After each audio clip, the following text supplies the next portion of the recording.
Good morning. Imagine yourself in 1939. This is a very simpler life in black and white. You're going to the movie theater with your friends just to escape from life for a little bit. And when the storm starts, it's powerful, the sound is great, and you're loving it. And what could be better than this? What could make it more real? And then suddenly, the tornado stops, and Dorothy opens her eyes. The whole room is full with color. And of course, we're talking about Wizard of Oz.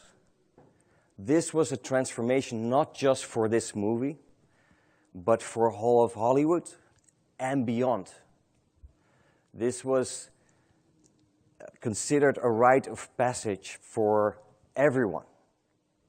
And to understand how impactful this was, it is still the most watched movie of all time. That is a transformation that transformed an industry and that transformed storytelling. And you would never ever go back to black and white. So we believe there is another such opportunity today with VR. Another transformation that could be a rite of passage to human emotion.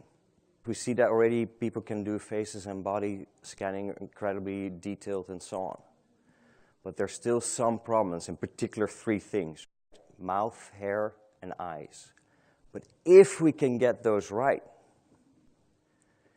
you're taking the storytelling of VR to a whole nother level.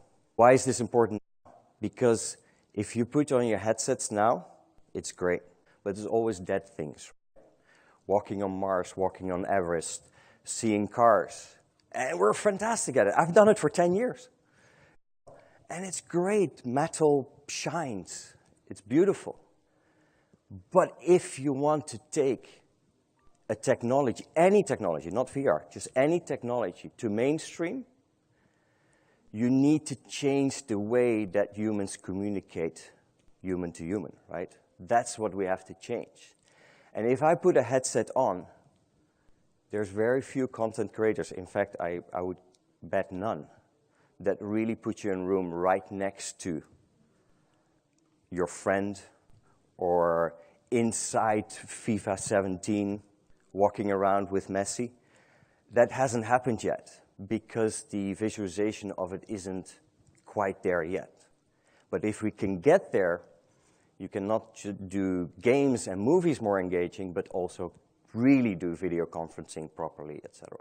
So it is a big task, but it is the only way, in our view, to get to mainstream. This is not just us saying it.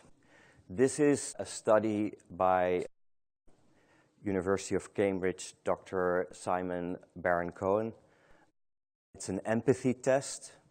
You get these kind of pictures in front of you, about 36. They're very subtle. But from that, 70% of humans can see what these people are thinking. That's how much, if we just look at eyes, how much we can learn what somebody... So the nonverbal language is very powerful in eyes. So fundamentally, our vision is to take VR to human emotional reality. So this is, if we want to be up close, if I want to put a headset on, I want to be next to somebody. I want to be able to look them in the eyes. I want it to be realistic. I want to be able to see what they're thinking. And if I do that, I generate empathy for them. And if I can create empathy, then you open the world to storytelling. Then you really, it's not just more a shooting game and a racing game that I can do, which is fun, but I want to be engaged. And that's what happened, in our view, with Wizard of Oz. So in a sense, you know, we're doing the Wizard of Eyes. So how do we get there? Disney Research did a paper last year, and they asked a simple question: why do eyes not look realistic in 3D, in movies, in games? Their discovery, or their conclusion, was that eyes are as unique as our fingerprints. And that a lot of 3D artists basically make them too simple. So it's too smooth. It's too perfect in a sense. And because we look for our whole life at eyes, we can detect, if we're close up, we detect immediately if it doesn't look real. If it doesn't look exactly real, it actually looks scary and alien. And so what we did from that paper that really triggered us to start thinking about it, we started to look in the one industry that has a lot of experience with eyes, and that's the medical industry in optometry. And what we found in the end, we looked at many different kinds, really blew our mind.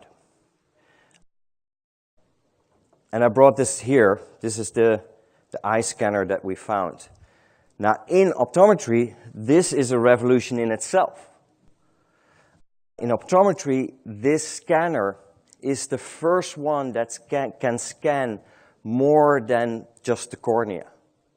All the others just do the cornea. This one takes it much further and also includes the sclera, the white part of the eye. And for VR, for us, that was the critical part. So we said, like, okay, that's perfect. They're already revolutionizing that industry by being able to create fitted custom lenses. So this is interesting. That means that this scanner needs to be so accurate that it can really see where the bumps and the hills and so on of the eye and the sclera are. So I'll give you an example. This is some of the tests we did. So on the left, I put, what if you take a typical, eye shader that you find these days, or an eyeball that you find in 3D. Yeah, you get the almost perfect sphere. Look at how, if you really analyze an eye on the right with this scanner, how different it looks. And we basically confirmed what Disney Research said. So we thought we were onto something, and that's when we started the company. How does this machine work? It basically has two LED projectors on the side shining into your eye, and then a camera in the middle.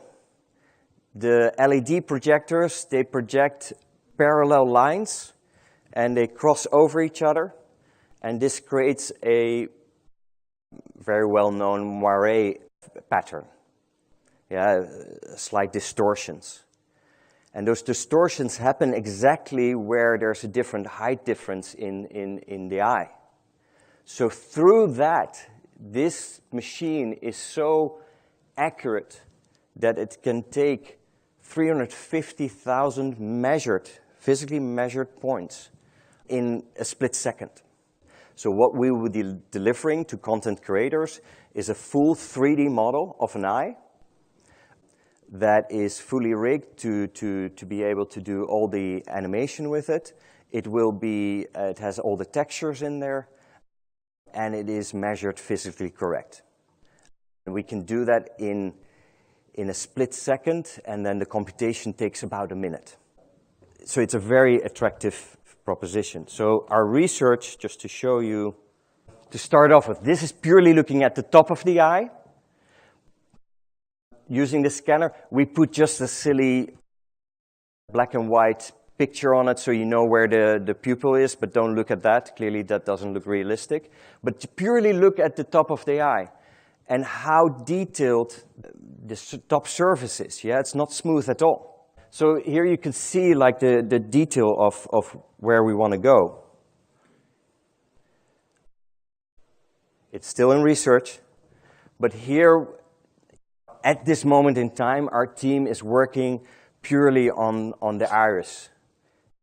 We're not quite there yet, but making sure we can animate it and so on. So we took scans basically from inside the cornea. And of course, our next phase is to put all of those parts together to create a complete eye. So that's what we're working on. And that's why we're looking for also other partners to create great demos, people who do faces, human bodies, and who want to get to this human emotion.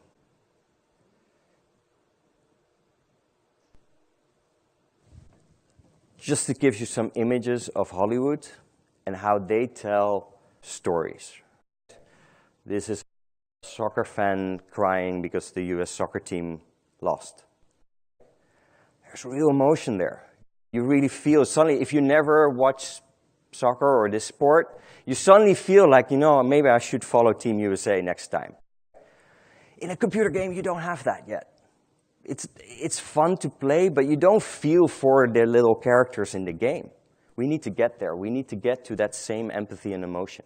And the same with first-point shooters. They've been around for forever, 30 years. I've been playing them many times.